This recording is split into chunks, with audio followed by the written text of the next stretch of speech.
ডাবের পানি কি সত্যি হার্টের জন্য ভালো? আসসালামু আলাইকুম।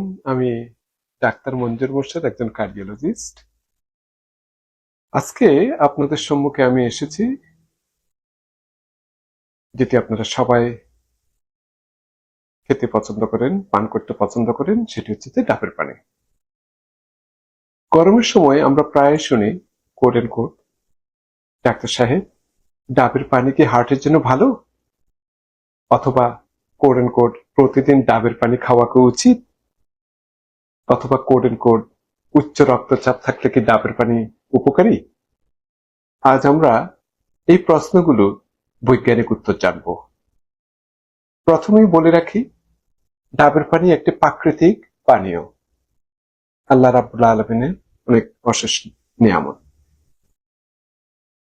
এই পানিতে আছে আপনার পটাশিয়াম, ম্যাগনেসিয়াম এবং কিছু ইলেকট্রোলাইট। এই কারণে গরমের দিনে এটি অনেকের কাছে অত্যন্ত জনপ্রিয়। কিন্তু ডাবের পানি কোনো জাদুকরী ওষুধ নয়। এটি ভালো, তবে সবার জন্য সমানভাবে উপকারী নয়। চলুন বিস্তারিত জানি। ডাবের পানিতে কি থাকে?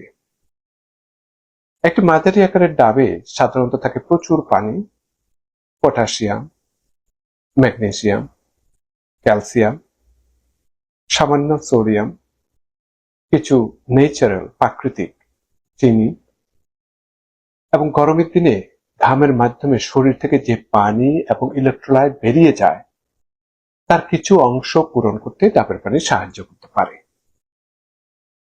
হার্টের জন্য কেন উপকারী হতে পারে? প্রথম কারণ, হাইড্রেশন। যখন শরীরে পর্যাপ্ত পানি থাকে, তখন হৃদযন্ত্রকে রক্ত পাম্প করতে কম কষ্ট করতে হয়। ডিহাইড্রেশন হলে হৃদস্পন্দন বেড়ে যেতে পারে এবং হৃদযন্ত্রের উপর চাপ পড়ে। ডাবের পানি শরীরকে হাইড্রেট রাখতে সাহায্য করতে পারে। আসুন জানি নেই দ্বিতীয় কারণটা কি, সেটা হচ্ছে যে পটাশিয়াম। পটাশিয়াম রক্তচাপ নিয়ন্ত্রণে গুরুত্বপূর্ণ ভূমিকা পালন করে। যাদের খাদ্য তালিকায় পটাশিয়াম কম থাকে, তাদের ক্ষেত্রে পর্যাপ্ত পটাশিয়াম রক্তচাপ নিয়ন্ত্রণে সহায়ক হতে পারে।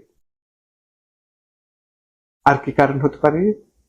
এতে সাধারণ সফট ড্রিঙ্কের মতো অতিরিক্ত চিনি বা কৃত্রিম উপাদান থাকে না। তাই অনেক ক্ষেত্রেই এটি সোডার চেয়ে অনেক ভালো বিকল্প হতে পারে। তাহলে কি প্রতিদিন ডাবের পানি খাওয়া উচিত?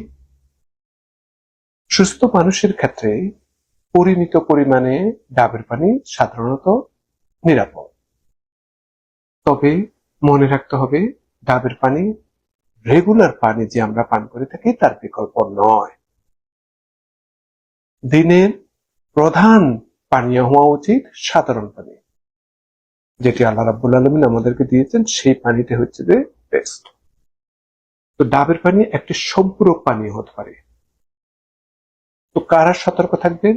এখন আসি একটু এটি নিয়ে একটু আলাপ করতে। সবাই সমানভাবে ডাবের পানি খেতে পারবেন না, বিশেষ করে যাদের কিডনি রোগ আছে, পটাশিয়াম বেশি থাকার ইতিহাস আছে, ডায়ালিসিস চলছে, কিছু বিশেষ ওষুধ সেবন করছেন, তাদের ক্ষেত্রে অতিরিক্ত ডাবের পানি ক্ষতিকর হতে পারে। কারণ ডাবের পানিতে পটাশিয়ামের পরিমাণ তুলনামূলক বেশি। রক্তে আপনার পটাশিয়াম অতিরিক্ত বেড়ে গেলে বিপজ্জনক হতে পারে, সেটি হচ্ছে যে হৃদস্পন্দনের সমস্যা করতে পারে। তাই কিডনি রোগীরা অবশ্যই তাদের চিকিৎসকের পরামর্শ নেবেন। ডায়াবেটিস রোগীরা কি খেতে পারবেন? অনেকেই এই প্রশ্ন করেন। ডাবের পানিতে প্রাকৃতিক চিনি থাকে, সাধারণত অল্প পরিমাণে খাওয়া যেতে পারে, তবে অতিরিক্ত খাওয়া উচিত নয়, বিশেষ করে যদি রক্তে শর্করার নিয়ন্ত্রণ না থাকে। তাহলে গরমে আমার পরামর্শটা কি? গরমের দিনে পর্যাপ্ত সাধারণ পানি পান করুন, প্রয়োজনে ডাবের পানি পান করতে পারেন। অতিরিক্ত মিষ্টি পানীয় এড়িয়ে চলুন। অ্যালকোহল ও অতিরিক্ত ক্যাফেইন যদি ড্রিঙ্ক করার হ্যাবিট থাকে তাহলে সেটি কমানোর চেষ্টা করুন। আর যারা বয়স্ক বাবা মা আছেন তাদের পানির চাহিদার দিকে একটু খেয়াল রাখুন। পরিশেষে বলবো, ডাবের পানি একটি ভেরি হেলথি, স্বাস্থ্যকর পানীয় হতে পারে। এটি শরীরকে হাইড্রেট রাখতে সাহায্য করতে পারে এবং কিছু গুরুত্বপূর্ণ ইলেকট্রোলাইট সরবরাহ করে। তবে এটি কোনো ওষুধ নয় এবং সবার জন্য সমানভাবে উপযুক্ত নয়। বিশেষ করে কিডনি রোগী এবং কিছু হৃদরোগের ক্ষেত্রে চিকিৎসকের পরামর্শ জরুরি। আমি ডাক্তার মঞ্জুর মোর্শেদ। ভিডিওটি যদি ভালো লাগে শেয়ার করুন, যাতে সঠিক স্বাস্থ্য তথ্য আরো মানুষের কাছে পৌঁছে যায়। আরেকটা ভিডিও নিয়ে আপনাদের সম্মুখে আবার আসবো। সে পর্যন্ত ভালো থাকুন, নিরাপদে থাকুন। আমার জন্য দোয়া করবেন। আল্লাহ হাফেজ।